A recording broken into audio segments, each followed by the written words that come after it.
Ladies and gentlemen, this is DVP World. You're watching another edition of Break the Fake, where we debunk fake news and combat false narratives. I'm your host, Benjamin Lee, and let's get rolling. So, here we are, Ukraine.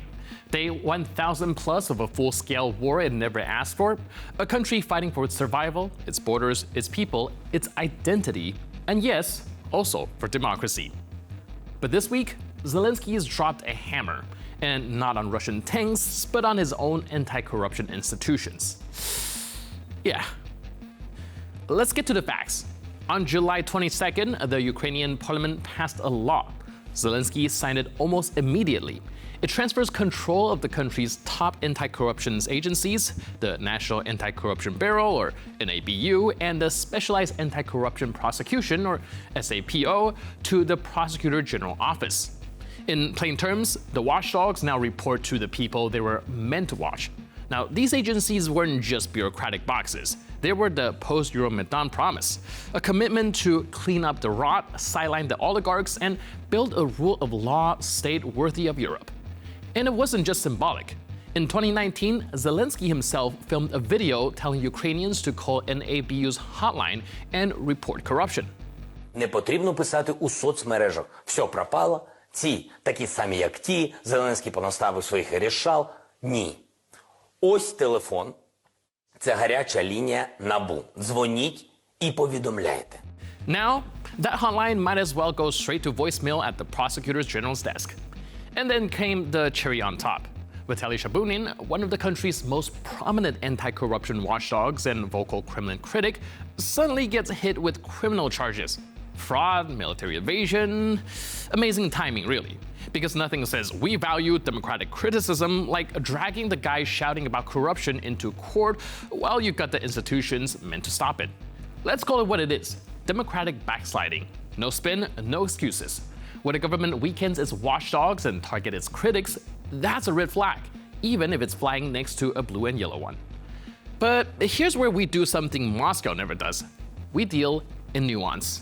Because yeah, this is dangerous, but it's not that simple.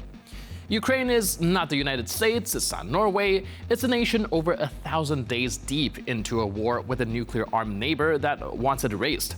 Missiles still fall, bullets still fly. And under that pressure, democracy creaks.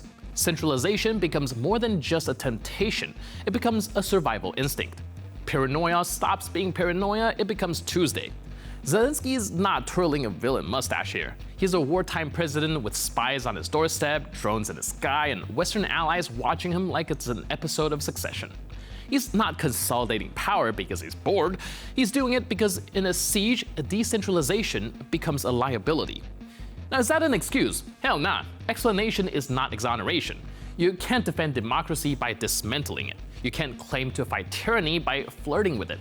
Ukraine's not just fighting for territory, it's fighting for the right to stay free, to stay open, to have critics, to have watchdogs, to say, you're screwing this up to the president and not be met with a subpoena. Because that's what separates Ukraine from Russia. The difference became apparent yesterday when Zelensky announced a course correction.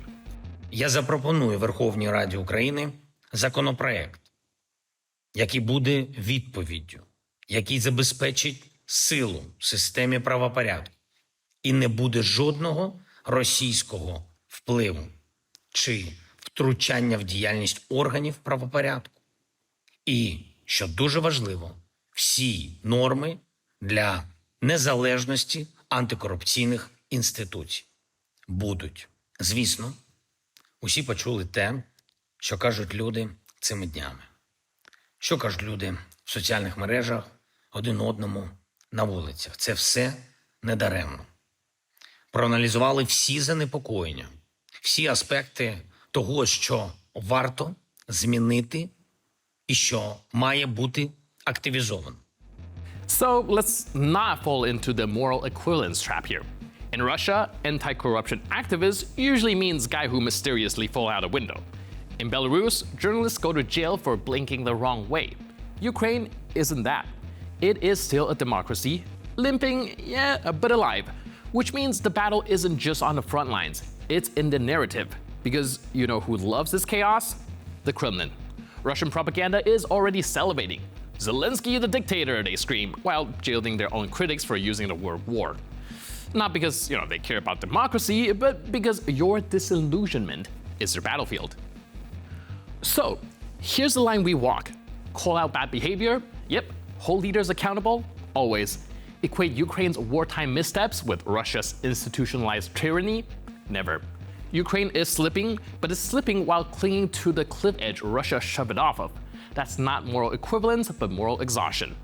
That being said, let's not dance to the tune of the Kremlins, but instead keep backing Ukraine's right to exist, while reminding it of what it's fighting for. Because if Ukraine wins the war but loses its soul, well, Putin wins anyway. Russian designer and blogger Artem Lebedev is back with another one of his deep-cut geopolitical monologues. This time declaring that life in the US is basically a dystopian hellscape. Now, according to Lebedev, America is a poor country with bad police. Well, paradise apparently resides somewhere in the Moscow region, which, in his words, is 1,000 times better than Silicon Valley. Америка для жизни очень плохая страна. Очень некомфортная, очень бедная, нищая, с постоянно мега-агрессией, с отвратительной полицией, просто реально отвратительной. Там, не хочется там быть, потому что ты себя чувствуешь там неспокойно. Но при этом там как будто намазано. Люди едут в Силиконовую долину, это пиздец, мытище круче в 1000 раз, чем эта Силиконовая долина. Реально там, это просто как гаражи за вокзалом. Вот это вся Силиконовая долина, там нет ничего. Просто там есть только вот офисы унылые, в которых тебя Google кормят бесплатно очень плохой едой.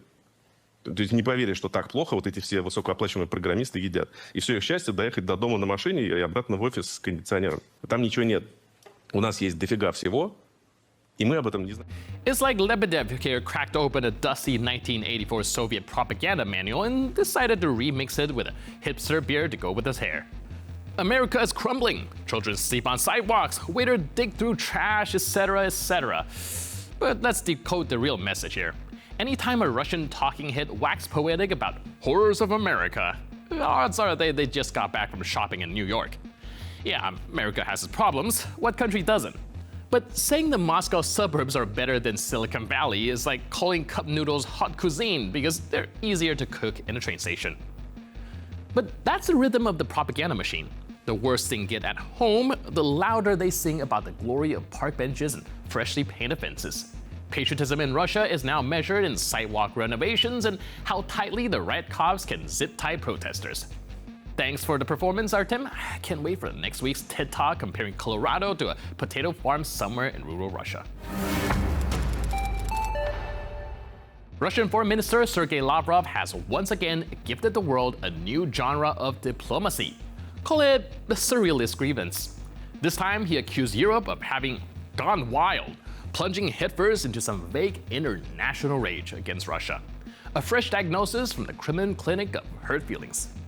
Мы наблюдаем сейчас, когда Европа остервенела, другого слова подобрать не могу, даже напрашивается каламбур, они сейчас являются частью международного оборзения по отношению к Российской Федерации, всячески заводят свои народы, внушают им в духе геббельсовской пропаганды, что Россия – это извечный враг, экзистенциальная угроза, что Россия вот-вот нападет на Европу, поэтому нужно забыть про социальные проблемы, про провалы в экономике, забыть про процесс деиндустриализации, который наблюдается в том числе и в Германии, и в других европейских странах.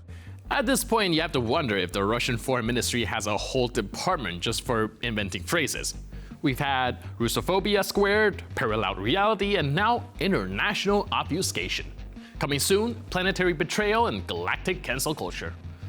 But strip away the word salad and Lavrov's point is clear. Europe doesn't fear Russia like it used to. It dares to help Ukraine, impose sanctions, mock Kremlin mouthpieces, and even ask inconvenient questions. And in Lavrov's world, that qualifies as madness.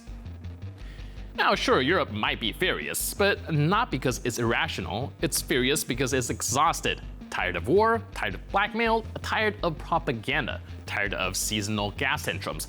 So maybe instead of hurling accusations about international hysteria, Russia's top diplomat should find a real mirror. Not the one labeled NATO, but the one labeled, "This is what happens when you invade your neighbor." And with that, we conclude this edition of Break the Fake. But for more news, update, and commentary, please stay tuned to TVP World.